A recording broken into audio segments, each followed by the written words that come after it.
Mike freaking Reiss. That's why. Mike, thank you for joining us, Mike. How are you doing today? Doing great, Fitzy, Andrew, Doug. This one's personal, Doug. Thinking of Hallie.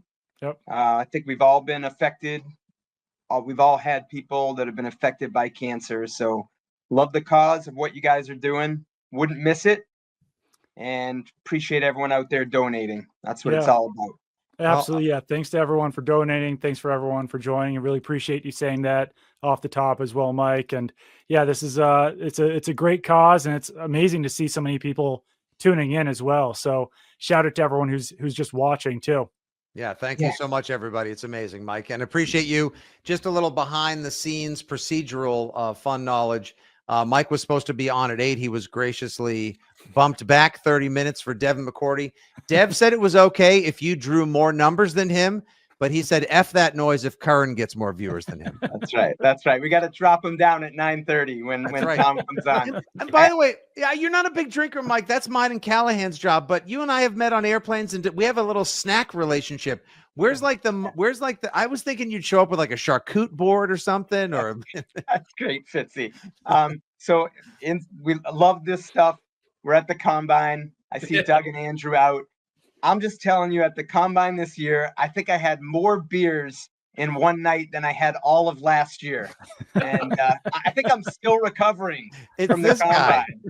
Yeah, Amateur Mike Reiss. What is this, amateur hour? Jesus, come on, Reiss. Well, let's get it started, Mike. One of our favorite follows. He does an awesome job aggregating stuff. Recently, actually just picked up a job as well as an NFL researcher. Carlos, Los Talks Pats on Twitter.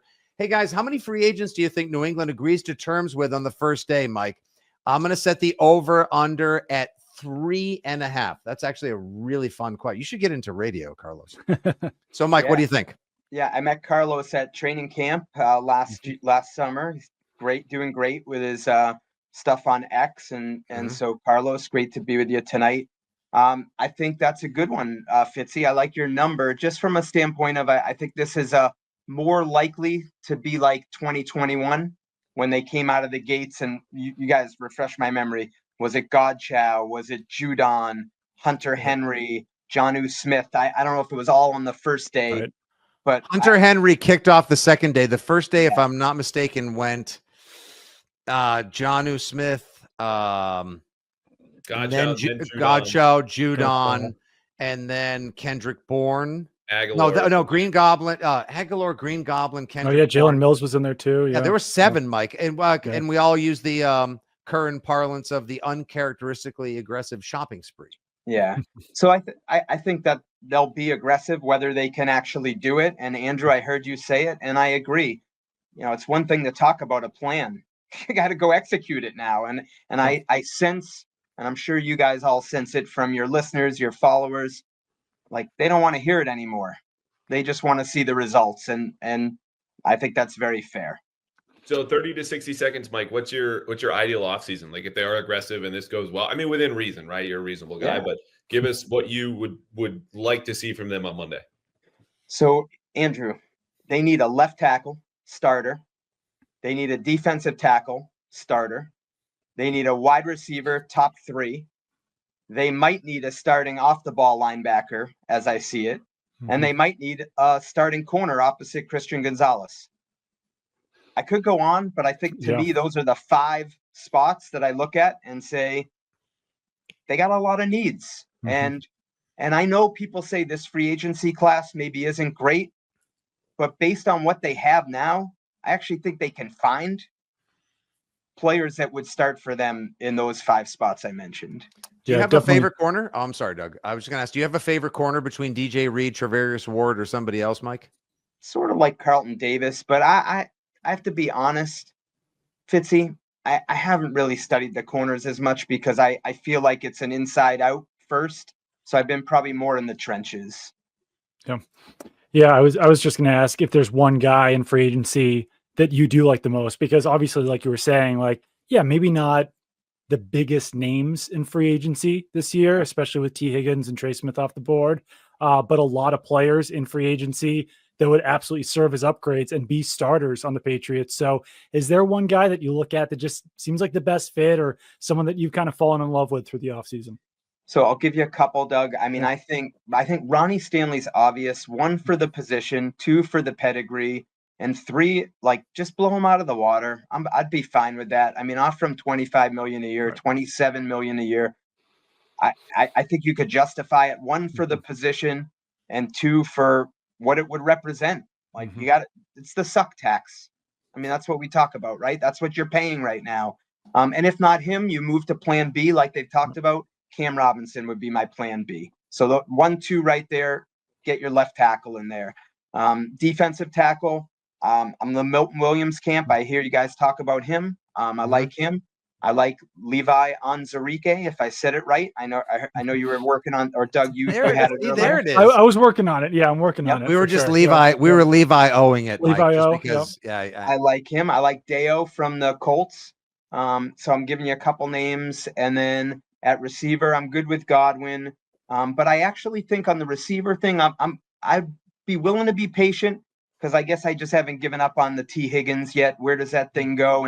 And when you make, so my thing now is, like, all these receivers coming available, I sense people, want to see him make a move and get someone. I think sometimes, like, there's an element of patience, because once you make a move, you take yourself out of anything that might happen in the future. So, like, that was the thing with Debo. I'm curious you guys' thoughts. People were asking me, why weren't they in on Debo? And my thing was, if you're in on Debo, well, you don't know what's going to happen next. What if Tee Higgins does become available? Right. Do you take yourself out of that? Do you know what I mean? So those are some of my thoughts. Real quick on Tee Higgins, is that a situation where he's franchised, then they make him available for a trade? Well, would you be willing to give up draft capital for him and then to also sign him to the long-term contract? I personally would, Doug. Would you guys?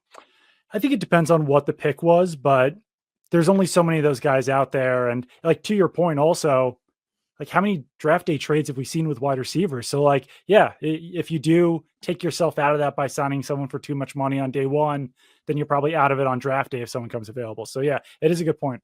So this is a different situation, but, because DK Metcalf has not been franchised, but he's available, and that might be a little bit less draft capital, or at least comparable. Mike, if you had your pick between two guys at similar points in their careers, similar style, both play the X position, if you had to trade for Tee Higgins or DK Metcalf, where are you there? I do T. And I'm thinking culturally, probably just my assumption would be maybe just a little closer aligned with the Vrabel culture. Just my sense. I don't know that for sure. And as I answer that, Andrew, I want to ask you guys a question. I do wonder if they missed an opportunity on Christian Kirk, who I liked. I thought the price of a 7th round pick for the 1 year at $15 million. Part of me, as I've thought about, Debo, I was fine with that passing through. The DK, I'm not personally as big on the DK conversation, but that's just me. I like T, but Christian Kirk was one where I thought, just based on the price, I wondered why the Patriots weren't in on that, or maybe they were and they didn't get him for whatever reason. What are your thoughts on that? A super fast answer on that one. Just wanted to say, like, about the Patriots wide receiver room. Yes, not terribly talented. Yes, a little inexperienced. Yes, maturity issues galore, so I've heard. But I still don't think we've gotten the proper look at them, because they had a guy that was coaching high school 2 years prior to coaching the receivers room last year, Mike. The offensive line was a tire fire, and that's putting it politely. Nothing was functional last year. So before you can even worry about, can Kayshon Boutte be a decent 2 or 3? Can Kendrick Bourne finally live back up to 2021? Can Pop Douglas be that open in a phone booth, as Curran says, kind of guy on third down? You need to get a line in front of. That's why I love your idea as well. Like, as we've been pumping the tires of, just get fat, thick, strong, and big on the trenches again to give your plays, your designs, Josh McDaniels, and the talent you might have on the field time to get open, evolve, or grow. So before you worry about, do I need to throw money at Debo, or do I need to get this guy? Maybe we don't splash and get a sexy number 1 or an alpha dog this year, but at least you give them time to develop and showcase what talent they have. Maybe sign a good receiver, draft some people, and then see what happens. That's just my 2 cents. I know it's not sexy, but I'm just kind of going utilitarian there. For Christian Kirk, I would say that I'm fine with them aiming higher than Christian Kirk Mm-hmm. in that situation. So Yep. that would be my opinion on it. Obviously, didn't have to give up a lot of draft capital, but still eating up a decent chunk of cap space. And I certainly listen. I'm not relying on Jalen Polk next year. Anything that you get out of him is gravy. But was hearing from someone at the combine that like they viewed Jalen Polk as a slot option. They didn't like him playing outside last year. They thought they were kind of forced into that. So it's another element where like I wouldn't mind seeing what Jalen Polk looks like in the slot. Once again, you can't rely on him to be a starter, but you've got some guys you can play in the slot there. If you can like hugely upgrade with Chris Godwin, I like that. Kirk's just been injured a little bit too much, maybe for my liking recently. That's fair. Yeah. All right, Mike, before we get you out of here, which, I'm never rushing you anywhere. You do what you like. You walk where you be. You do anything, and this is fine by me, including greeting my mother at a Springsteen concert over the summer. She still talks about it. I hope to see Mike Reiss at the Yacht Rock Review this summer as well. I'm surprised my mom didn't walk off with Mike Reiss and leave me to get a ride home or Uber. The question for Andrew, me is, I'd like you to meet your new father-in-law, Yes, Michael Andrew. honestly, no protest. But the question I have for you is, you do such a great job of illuminating the corners of the organization very often in your Sunday notes that we're not looking for, as familiar with, things that have changed or are developing, percolating. Obviously, a lot of change in the organization, whether it stems from the front office or Mike Vrabel or ownership. What's something we don't know yet about the new regime that is happening, might come up Sunday, or is more conservatively something to keep an eye on that no one's really paying attention to right now with this new regime? So you guys wrote a little bit on Stretch, who I think is fascinating. This is Mike Vrabel's right-hand man, and really unique in that he's like Vrabel's right-hand man, but he's not Ernie Adams, because he also might be more like Scott Pioli, but he also might be more like a Nick Caserio, who's up in the coaching booth. So that's really fascinating to me. But since you guys already wrote about that, I want to say something that it hasn't been written about or talked about. So how about who just left? Patrick Stewart, director of pro personnel. I was curious. I don't know if you guys were, like, this idea of all these players are getting released over the last 3-4 days. Right. Free agency is about to start. Yeah. And they just lose their director of pro personnel. I'm like, is this sort of a big deal? Like what are you going to do? And I think what I learned, and you probably know this, is the feeling was most of Pat Stewart's work was done at this point. So it's not like there's a scramble that they, at this time that they lost him, and they will. That is an important position that they'll fill. But there's not like an urgency to fill that like today, because free agency is about to start on Monday. They feel like they got all the important work done, and that they have between Vrabel, Elliott Wolf, Ryan Cowden, Stretch, Matt Groh, Cam Robinson, Cam Williams, I should say. Alonzo Highsmith. Yep. Alonzo Highsmith. Thank you, Doug. Yep. That they have enough people in there, and there's more to do what they need to do. For sure. Yeah, and it seems like, Mike, the big thing also too behind the scenes is that in talking with these two gentlemen here and Curran and Giardi, there's like a hive mind thinking to like, I know this is overused, but it's still I think it's so very applicable.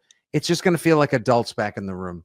It feels like people that have done this before, that are good at this, not just competent and experienced, but people that are good at this are back. And everyone can just like take a breath. Like that's why it's nice to talk Patriots again, not just for fundraising purposes tonight, but to also get together with friends and colleagues and do it because it's fun to talk about it. There's optimism. We're all looking forward to going on the stadium. We're all looking forward to greeting the fans and sitting around and typing up reports afterward, because look, it seems like this is going to be a fun team that has a chance. And maybe they go 7-10 next year, 9-8, 6-11, whatever, but they'll take the fight to other teams. And they'll give you a representative product of the hardworking fans, the people that look forward to taking Sunday fun day off and enjoying football again. And you can't ask for much more. I agree with that, Fitzy. And I would just add to what we said before. Like, I agree, but they got to go execute right now. And they need players. Just going through the roster, it's a little scary as to how barren it is in certain places. And starting Monday, Like, this is a chance to start plugging some of those holes. Absolutely. You guys can follow. You already follow him at Mike Reiss on the socials. I mean, if you don't, what's wrong with you? I mean, honestly, people, what's freaking wrong with you if you don't follow Mike Reiss? He's the mayor of Framingham. He's the king of Pats Nation. Friend to all, Mike. We love you. We thank you so much for jumping in and helping us out tonight. We appreciate it. Thanks so much, you guys. Definitely. Appreciate Always. it. Knowledge is king. That's why you rule. So we'll see you sometime soon.